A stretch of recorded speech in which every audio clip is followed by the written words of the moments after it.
Hello friends, एक बार फिर आपका स्वागत है हमारे छोटे से चैनल में जिसका नाम है हॉलीवुड डिकोडेड। बिना वक्त गवाए आज के मूवी की स्टोरी एक्सप्लेनेशन शुरू करते हैं। इस मूवी का नाम है मेमोरीज ऑफ समर। तो फ्रेंड्स, यह कहानी है पोलैंड की छोटे से गांव की, जहां पर एक मॉम और उसका बेटा पैट्रिक रहते हैं। वैसे तो इस गांव की आबादी बहुत ही कम है, लेकिन ये एक टूरिस्ट स्पॉट है। पैट्रिक के फादर यहाँ से कहीं दूर शहर में जॉब करते हैं, इसलिए इन दोनों माँ और बेटे को यहाँ अकेला रहना पड़ता है। पैट्रिक की दुनिया सिर्फ और सिर्फ उसकी माँ ही है। वो अपनी माँ के साथ ही हमेशा खेलता है, साइकिलिंग और स्विमिंग करता है। उसका कोई और फ्रेंड है ही नहीं। वो रोजाना अपनी मॉम के साथ गांव के पास चलने वाली ट्रेन के साथ रेस लगाता है। इन दोनों का रिलेशन और प्यार हर एक माँ और उसके बच्चे में होता है, ठीक वैसा ही है। वह अपनी मॉम के साथ बहुत खुश था। तभी पैट्रिक की खुशी को किसकी तो नजर लग गई, क्योंकि समर सीजन के दौरान आसपास के सभी टूरिस्ट अपना वेकेशन एंजॉय करने के लिए इस गांव में आने लगे। पैट्रिक के हमेशा अकेले रहने के कारण गांव में वेकेशन के लिए आए हुए उसके उम्र के लड़कों या लड़कियों से वो दोस्ती नहीं कर पाया। इस सबके बीच वो देखता है कि उसकी मॉम रोजाना रात को घर से बाहर जाने लगी थी। रोज शाम को पैट्रिक की मॉम को एक कॉल आता था और उसकी मॉम पैट्रिक को घर में अकेला छोड़कर चली जाती थी। पैट्रिक काफी देर तक उसके आने का इंतजार करता था, लेकिन उसकी मॉम रात को घर पर लौटती ही नहीं थी। कभी कभी वो देर रात को लौटती थी। पहले तो वो पूरा वक्त पैट्रिक साथ रहा करती थी, लेकिन अब वह बस थोड़ा सा टाइम पैट्रिक के साथ बिताती है।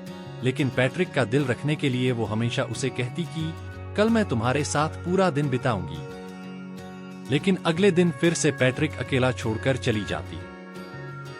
शुरू में पैट्रिक ने इन सब चीजों पर कोई रिएक्ट नहीं किया, लेकिन मॉम के इस बिहेवियर का पैट्रिक पर काफी बुरा प्रभाव पड़ने लगा था और वो धीरे धीरे अकेलेपन की वजह से डिप्रेशन का शिकार होने लगा था। अकेलेपन को दूर करने के लिए उसके पास कोई दोस्त भी नहीं थे। अगले दिन वो देखता है कि उसके पड़ोस में कोई नई लड़की आई है, जो कि अपना समर वेकेशन बिताने के लिए आई है। पैट्रिक उस लड़की से दोस्ती करने की कोशिश करता है, लेकिन वह लड़की उसे जरा सा भी भाव नहीं देती और उसे इग्नोर करके अपने घर के अंदर चली जाती है। अगले दिन जब पैट्रिक की मॉम फिर से घर के बाहर जाने लगती है, तो पैट्रिक को बहुत बुरा लगता है और वो अपनी मॉम की ड्रेस पर जूस गिरा देता है, जिसकी वजह से उसकी मॉम उसे बहुत डांटती है। दरअसल वो उसके मन की हालत नहीं समझ पा रही थी। उसके बिहेवियर से पैट्रिक पूरी तरह से अकेला पड़ गया था, लेकिन उसे कोई फर्क नहीं पड़ता। वो अपनी ड्रेस चेंज करके फिर से अपने बॉयफ्रेंड से मिलने चली जाती है। पैट्रिक इस बार अपनी मॉम का पीछा करता है और कुछ दूर जाने के बाद उसे पता चलता है उसकी मॉम हमेशा अपने बॉयफ्रेंड से मिलती है। यह देखकर उसे काफी ज्यादा दुख होता है। मॉम का पीछा करते वक्त उसे एक हिरन का बच्चा भी दिखता है और वो बच्चा भी पैट्रिक की तरह ही अकेला था। फिर अगले दिन पैट्रिक अपने अकेलेपन को दूर करने के लिए नए दोस्त बनाने की कोशिश करता है, जिसके लिए वो पड़ोस में आई नई लड़की माइका से बात करने की ट्राई करता है। अब थोड़ी देर एक दूसरे से बात करते हैं। माइका उसे बताती है कि उसके माता पिता का डाइवोर्स हो चुका है, इसलिए वो खुद को भी बहुत अकेला महसूस करती है। इसके बाद माइका और पैट्रिक अच्छे दोस्त बन जाते हैं। इसके बारी एक्टिविटी जो अपनी मॉम के साथ किया करता था, जैसे कि साइकिलिंग करना, स्विमिंग करना, यह सारी चीज अब वो माइका के साथ करने लगा है। उसको माइका के साथ मजा आने लगा है। माइका के साथ रहने से पैट्रिक का डिप्रेशन और अकेलापन भी कम होने लगा है। अब उसे मॉम की कमी भी कम लगने लगी थी। अगले दिन पैट्रिक के घर पर वो लेडी आती है जिसके हस्बैंड के साथ पैट्रिक की मॉम का अफेयर चल रहा होता है। वो पैट्रिक को तो कुछ भी नहीं कह पाती और उसकी मॉम घर पर नहीं होती। वो लेडी अकेली बैठकर बहुत रोती है और थोड़ी देर वहां से चली जाती है। इस शाम को पैट्रिक के डैड का फोन आता है। पैट्रिक और उसकी मॉम पैट्रिक के डैड से बात करते हैं, तो पैट्रिक की मॉम पैट्रिक को कहती है कि तुम अपने डैड को मेरे अफेयर के बारे में कुछ नहीं बताओगे। वो उससे ना बताने की कसम लेती है। पैट्रिक कसम लेता है कि वो अपने डैड को मॉम के अफेयर के बारे में कुछ नहीं बताएगा। पैट्रिक को लगा कि ये बात मानने से उसकी मॉम उसके साथ पहले की तरह ज्यादा टाइम स्पेंड करेगी, लेकिन उसकी मॉम को कोई फर्क नहीं पड़ता। मॉम के रोज रोज जाने से इतना परेशान हो चुका था कि अब वो घर में दरवाजे की चाबी छुपाने लगा। वह अपनी मॉम को जाने से रोकने लगा, लेकिन उसकी मॉम उसे मारकर भी अपने बॉयफ्रेंड से मिलने जाती थी। चाहे पैट्रिक अकेला बैठकर कितना भी उदास या परेशान हो, उसको जैसे कोई फर्क नहीं पड़ता।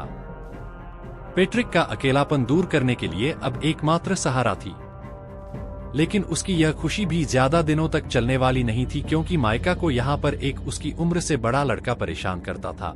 वो लड़का अब माइका से कहता है कि तुम आज के बाद इस लड़के से यानी पैट्रिक से नहीं मिलोगी। माइका उस लड़के से डर जाती है। वो लड़का पैट्रिक से काफी बड़ा था और उसका एक गैंग भी था।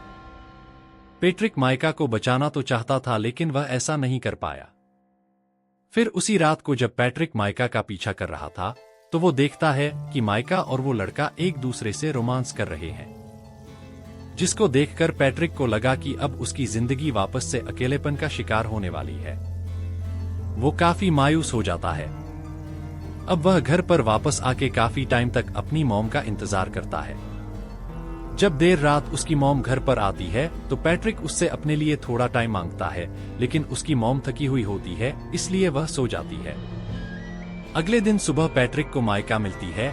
वह माइका से पूछता है कि क्या उसे लड़की ने तुम्हारे साथ कुछ जबरदस्ती की थी। तो माइका पैट्रिक को कुछ नहीं बताती और वह भागकर अपने घर चली जाती है। पैट्रिक उसके पीछे पीछे जाता है और उससे पूछता है कि आखिर क्या हुआ, मुझे यह तो बताओ। वह बिना कुछ बोले रोने लग जाती है, जैसे कि उसके साथ जबरदस्ती की गई है। अब पैट्रिक गुस्से में दौड़कर जाता है और उस बड़े लड़के के साथ लड़ने लग जाता है, लेकिन पैट्रिक उसके आगे बहुत छोटा था, इसलिए वो लड़का पैट्रिक की पिटाई कर देता है। फिर थोड़ी देर बाद माइका पैट्रिक के पास आती है और उसे समझाने की कोशिश करने लगती है कि हम दोनों अच्छे दोस्त बन सकते हैं, लेकिन पैट्रिक हर्ट हो गया था, जिस वजह से वह माइका से बात ही नहीं करना चाहता था, क्योंकि वो पहले से ही अपनी मॉम से बहुत ज्यादा हर्ट था और अब तो माइका ने भी उसे हर्ट किया था। इसी कारण वो इमोशनली वायलेंट हो गया और वो अपने गुस्से को कंट्रोल नहीं कर पाया और अपने सारे गुस्से को माइका के ऊपर निकल दिया, जिस कारण अब माइका को बुरा लगता है और वो वहां से चली जाती है। पैट्रिक तो छोटा बच्चा था, इसलिए उसे कुछ भी समझ में नहीं आ रहा था कि वह इन सब सिचुएशन से कैसे निकले। उसे किसी का भी सपोर्ट नहीं था। सारी हरकतों से अब पैट्रिक बहुत ज्यादा फ्रस्ट्रेटेड हो जाता है।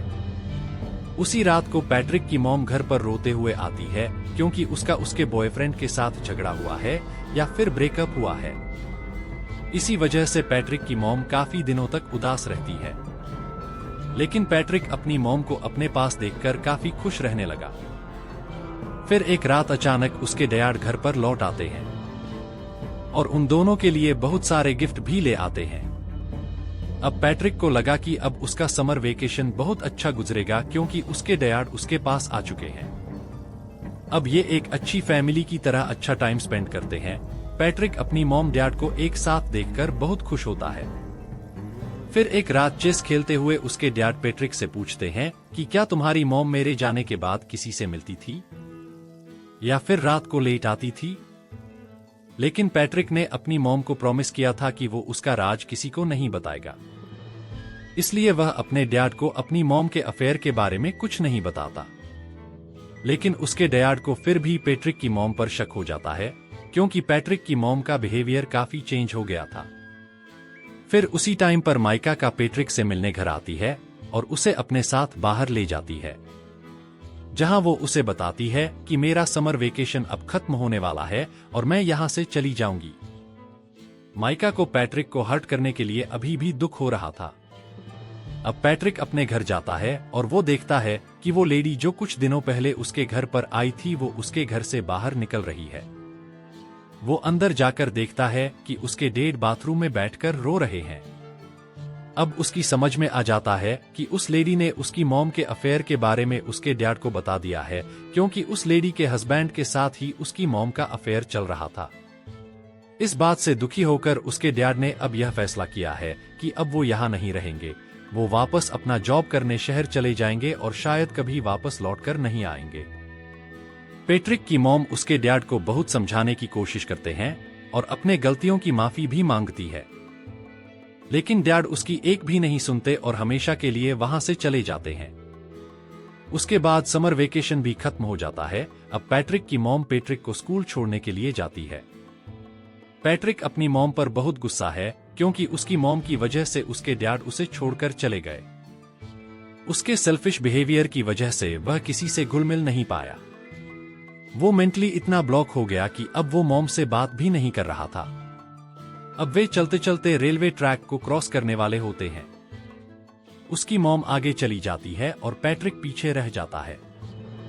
फिर जब उसकी मॉम पीछे मुड़कर देखती है कि पैट्रिक पीछे रह गया है, फिर वो ट्रेन को देखती है और उसे देखकर डर जाती है और रोने लगती है कि अब उसके बच्चे का क्या होगा।